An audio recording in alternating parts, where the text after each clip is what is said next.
Com a pandemia, um sintoma despertou a curiosidade de especialistas, a chamada névoa mental, termo associado a experiências de dificuldades cognitivas associadas a casos de Covid. Porém, outras possíveis causas já foram observadas.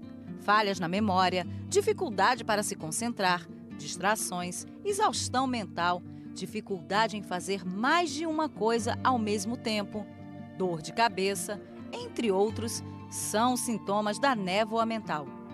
No estúdio do Vem Com a Gente, o neurocirurgião Orlando Maia vai esclarecer nossas dúvidas a respeito e nos auxiliar na prevenção e tratamento do problema.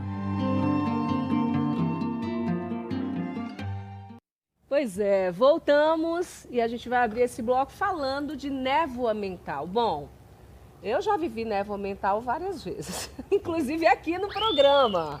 É ao vivo, dá aquele branco e como que faz? A gente esquece das coisas. Por isso que a gente vai conversar com o Dr. Orlando para saber, né? Estamos aqui também com o Paulinho Serra, que vai conversar com a gente. Ô Paulinho, eu quero saber se você já teve uma névoa mental, assim, principalmente durante o espetáculo, porque você é extremamente ativo, tá sempre trabalhando, De um tempo enfim, pra já cá, aconteceu? Já, às vezes eu pergunto até a plateia, onde é que eu tava mesmo? Pra ver se a plateia tá também, eu falo, ó, vai passar de ano não, se ninguém fala nada e tá Mas às vezes de um tempo pra cá tem subido um pouquinho mesmo, acho que é a idade, né, talvez. Será? Quer ver, doutor? É idade, doutor? Tem fator contribuinte, né? A idade é um dos motivos, né? Uhum. E se a gente pode falar que o Covid ajudou em alguma coisa, Você teve né? Covid, Paulinho? Tive. Eu também tive. Ajudou? Se ajudou em alguma coisa, ajudou as pesquisas a avançarem em relação a isso, né? Porque ninguém sabia o porquê desse termo névoa mental, ninguém sabia qual era o motivo, né? E com o Covid, em algumas pessoas o Covid ficou muito alongado, e aí assim, foi se pesquisando em volta do cérebro a presença de um líquido que já existe ali, que é um líquido que ajuda a manter o cérebro circulando e a alimentação de alguns neurônios ali por ele, chama líquor. Então, na pesquisa daquele Covid prolongado, achou-se ali naquele líquor um processo inflamatório crônico, né? Para a gente assim traduzir, medicina tem mania de colocar uns nomes difíceis, né? Ali, né? Mas é um processo inflamatório crônico que ajudou a gente a descobrir o que causava essa névoa mental. E dali foi para frente assim, mas como isso também dá em outras pessoas que não estão com Covid ou que não tiveram Covid, né? Então, assim, outras viroses podem dar isso, herpes cerebral. Então, eu te perguntar se pode vir associado a outras doenças. Outras doenças, outras viroses. E às vezes não doenças, né? Como vocês, assim, não têm relação nenhuma com a doença, pode ser que o Covid deixou em algum momento. Deficiência de estrogênio é uma coisa comum, né? Estrogênio é um hormônio feminino, né? Então, existem pessoas que têm uma pré-menopausa alongada, né? Porque o cérebro tem um receptor para estrogênio, então quando cai o estrogênio, né? Isso é mais comum nas mulheres, pode em algum momento aquela necessidade de reposição hormonal fazer essa diferença. Além de algumas outras vitaminas, vitamina D, vitamina C, também pode ser causador disso, além de idade, estilo de vida, porque as pessoas que têm um estilo de vida desorganizado, vamos chamar assim, que tem sobrepeso, que não faz atividade física, que tem colesterol elevado, glicose elevada, isso tudo elas vivem um processo inflamatório do organismo. A gente chama isso de síndrome metabólica. O organismo entra numa síndrome inflamatória que também desenvolve essa inflamação do próprio corpo, né? Então isso gera também, é um fator gerador dessa névoa mental. O processo inflamatório gera essa inflamação em volta do cérebro, nesse líquido, né, chamado líquor. E muita gente se queixa, na época da Covid, por exemplo, muita gente não saía muito, ficavam trancados, enfim. E houve esse processo inflamatório muito grande, a necessidade de repor vitamina D, sim, principalmente, né? Sim.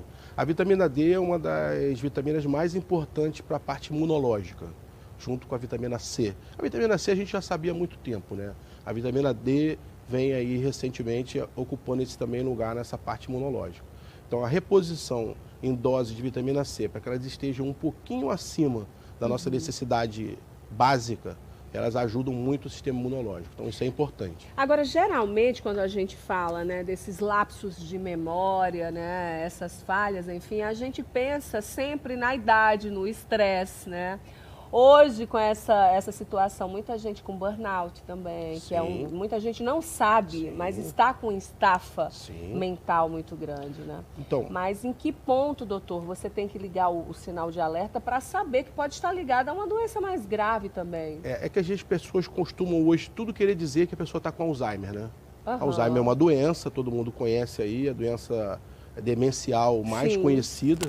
Né? Mas assim, na maioria das vezes as pessoas não têm Alzheimer, elas têm outra deficiência de neurotransmissor causada por essa sucessão de coisas, a idade e assim, o próprio burnout, né? Porque assim, o cérebro, hoje, assim, existe uma brincadeira entre nós médicos dizendo o seguinte, uma criança hoje de 5 anos de idade, ela tem mais informação do que o faraó do Egito teve a vida inteira.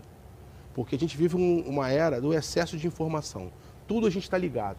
Estamos ligados no celular, ligado no Instagram, ligado na televisão, ligado em áudio, vídeo, o tempo inteiro, né? Então isso leva a um excesso de informação cerebral e o cérebro, em algum momento, ele começa a descartar algo que ele acha que não é importante. E nem sempre esse algo que não é importante, ele é importante. Né? Se você tem lá um texto seu na sua apresentação. Acontece comigo o nome das pessoas. Nome. Você chamar alguém. Acontece você com aquela memória que você foi num cômodo, saiu para o outro e você falou, o que eu vim fazer aqui? Você não começa a lembrar. Por quê? Porque você está estresse da vida diária, o seu organismo maltratado porque não faz o cuidado básico, né? Não faz atividade física, não se alimenta bem, aquilo tudo que a gente sabe que tem que fazer, mas não faz. Né? Vamos dizer assim, o mal da era moderna, né? E associado a isso tudo, né, vem a névoa mental. Né? A pessoa começa a falhar em algum momento da memória, né? Da própria... Paulinho, você dorme bem? Você com essa vida aí vai estar com o espetáculo agora, né? Vai estrear o espetáculo em pedaços, você é um cara super ativo, são 3 filhos, a vida pessoal, vida profissional, muito texto, né, para decorar. Muita coisa o tempo todo, muita né? coisa na cabeça. Eu comecei a fazer terapia assim que eu tive Covid. Com Covid, eu tive uma crise de ansiedade que eu queria me matar. Eu liguei pro CVV de madrugada, eu não estava conseguindo dormir. Foram 2 dias, assim, terríveis. E aí, no 3º dia, que eu já estava sem Covid, parecia que não tinha tido nada. Fiquei super tranquilo. Então, acho que a terapia até hoje eu faço. E foi o que me ajudou muito. A respiração. E agora eu durmo melhor. Porque exercício físico, pegar o sol de manhã. Tem umas coisas técnicas também que são fundamentais para o funcionamento do cérebro, né? Sem dúvida. E assim... Você não se esqueça que na época do Covid, você além de ter adquirido a doença e o processo inflamatório da doença, existia uma pressão psicológica, né, muito grande. Não, muita, por quê? Porque eu ia estrear um seriado, eu ia para São Paulo. Então não pôde estrear a gravação, não pôde começar por causa de mim. Então isso me trouxe um macaco. Eu falei, caraca, eu vou ficar doente logo agora. Sabe essa coisa de você querer se responsabilizar para um problema você que é um sabe problema. Que não tem culpa de ficar doente, mas se responsabiliza. E aí vem outras cobranças, né? Sim, a autocobrança e a cobrança externa da sociedade. A gente estava conversando ali fora nos preparativos, aí o nosso chefe que vai falar do sushi agora há pouco, ele falou comigo, poxa, na época do Covid, eu fiquei em casa, o restaurante fechou, e eu fui comprar uma cerveja no supermercado. As pessoas me olhavam assim, pô, até as pessoas estão morrendo, e esse cara está comprando cerveja? Né? Uma pressão psicológica. Em cima dali. Se você vai vendo que aquilo ali vai somando um pouquinho daqui, somando um pouquinho de cá, somando, e a pressão vai vindo e em algum momento extravasa, né? O estresse é como um copo d'água, que às vezes chega num momento, uma gotinha que for o suficiente ali para você chegar a pensar numa coisa muito ruim. Terrível. Pois é, e uma coisa bem séria, né? Foi Você... terrível, eu não conseguia me controlar, assim, eu achava até estranho. Cara, eu não tô conseguindo, tô muito triste, chorava e ficava mal. E o Brasil é um dos países, é o maior país, não é dois, não, é o maior país consumidor de remédio para ansiedade, né? Os benzodiazepínicos do Brasil. Falamos recentemente disso, né? Com relação à depressão, né? Somos o país número 2 no mundo de depressão e a gente entende. O brasileiro é tão feliz, tão para cima, Eu já tenho uma informação. mas ao mesmo tempo, né? Doutor, essa coisa da depressão, às vezes, é claro que é muito séria a depressão, mas acho que às vezes as pessoas se autodiagnosticam e falam assim, eu tenho depressão.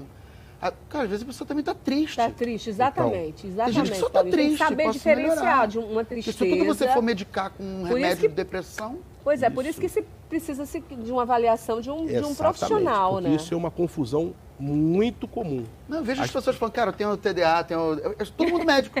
Não, eu tenho burnout, cara. E fala com uma naturalidade, fala, cara, você se autodiagnostica, como é que é isso? É uma confusão muito grande porque, assim, parece que a era moderna, com todo o eletrônico que a gente tem, só mostra felicidade. Né? E que a gente não tem tempo para poder estar triste em algum momento. Tristeza não é depressão. Pô. A nossa vida. Pode botar foguinhos aí, como é que estão, pô? Desculpa aí. Não podia perder essa. Cara de camelo, eu estou esperando o meu churrasco, porque você apostou comigo aqui no estúdio. E eu estou esperando a data, porque eu sou dessas. Eu cobro, viu? Tô aguardando o meu churrascão. Fica brincando, mas é falando a verdade. A pessoa tá triste no momento, né? Vai melhorar, não vai? Não. Imagina eu que sou vascaíno, então, né? Então. Porque naquele momento eu tô em cima, tô embaixo, tô em cima, tô embaixo. Aí eu falei assim, uma coisa eu tenho certeza, meu coração tá bom. Eu achei que ele ia cantar a dança do Chaco. Tô em cima, tô embaixo, tô em cima, tô embaixo. Aí eu falei assim, meu coração tá bom, né? Porque depois que passei daquela, né, não tem mais de nada. Olha, nós temos uma pergunta pelo nosso WhatsApp da Fabiola de Copacabana, está perguntando se a névoa tem como tratar. Sim. Na verdade, assim, existem duas formas de tratamento. Uma, quando você tem a doença em si, ou Covid prolongada, ou uma doença viral prolongada, que aí sim existe uma causa doença inflamatória, né, que é tratar a inflamação desse volta do cérebro. E existe aquela que você não tem a doença inflamatória, que aí seria o tratamento mais difícil, porém mais fácil, né, que é a mudança de hábitos de vida. Olha. É isso que eu ia perguntar, tem algum alimento que melhor... Porque eu trabalhei, fiz um trabalho com o seu falecido Paulo Goulart, e ele sempre tinha uma torradinha que ele botava açafrão, e ele falava assim, meu filho, alimentos alaranjados é ótimo para a memória. Anti-inflamatório açafrão, né? É um anti-inflamatório natural. A Organização Mundial de Saúde, ela dá 10 recomendações para longevidade. Talvez eu não lembre das 10 aqui. Não, eu vou anotar depois. Não lembro das 10 aqui, mas assim, a gente vai lembrar de algumas que são fáceis. Prática de exercício físico 3 vezes na semana no mínimo. Alimentação que eles chamam de alimentação mediterrânea, que é uma alimentação saudável, baseada em verduras, legumes, frutos do mar e tudo isso. Controle do colesterol, né, para que ele esteja nas taxas adequadas. Controle da pressão arterial. Estou quase gabaritando já. É importantíssimo. Estou quase na média. Não fumar. Não fumar. Agora você vai gabaritar. Consumo de bebida alcoólica em dose baixa. Em dose baixa, Paulinho. Dose baixa. Pode beber, então. Pode. Dose baixa. Dose baixa. Tem que tomar muito cuidado, que as pessoas pegam só essa aí e levam só essa. Não é, né? Porque antes achava que o vinho tinto era o único, né? O vinho tinto ele é a melhor bebida, mas ela não é a única. A bebida alcoólica em dose, uma única dose, ela favorece a longevidade. Né? Meditar, né? Ou religiosidade, eles chamam que isso também ajuda, né? Eu acho que a gente foi, sei lá, pelo menos umas 9 lembradas aí. Maravilhoso, acho que o Paulinho gabaritou. Quase. Eu medito também, eu aprendi a meditar, é bem importante também. Eu achava que não dava. Eu até brinquei outro dia com a Catiúcia Camara, minha amiga, ela falou, cara, não dá. Já tentei, começa a vir uns boletos, vir as coisas na cabeça. Mas isso é importante na névoa mental, porque você vai fazer uma limpeza cerebral. Aquele momento seu de meditação, que algumas pessoas falam assim, isso também pode ser usado na religiosidade, é um momento que você não está pensando em outras coisas, você está limpando. Focado. Limpando o seu HD. Limpando o HD, que é importante. Acho que uma música boa que você gosta, um momento na sua casa de relaxamento, fazer alguma viagem que você curta. Encontrar com os amigos, né? Fazer tudo isso. Então, acho que essas coisas que te dão prazer ajudam na névoa mental. E no show do Paulinho. E no show do Paulinho, que a gente vai falar daqui a pouco, depois do intervalo, que eu quero saber tudo para rir. Quero até fazer uma pergunta pro Paulinho, que eu estou bem curiosa.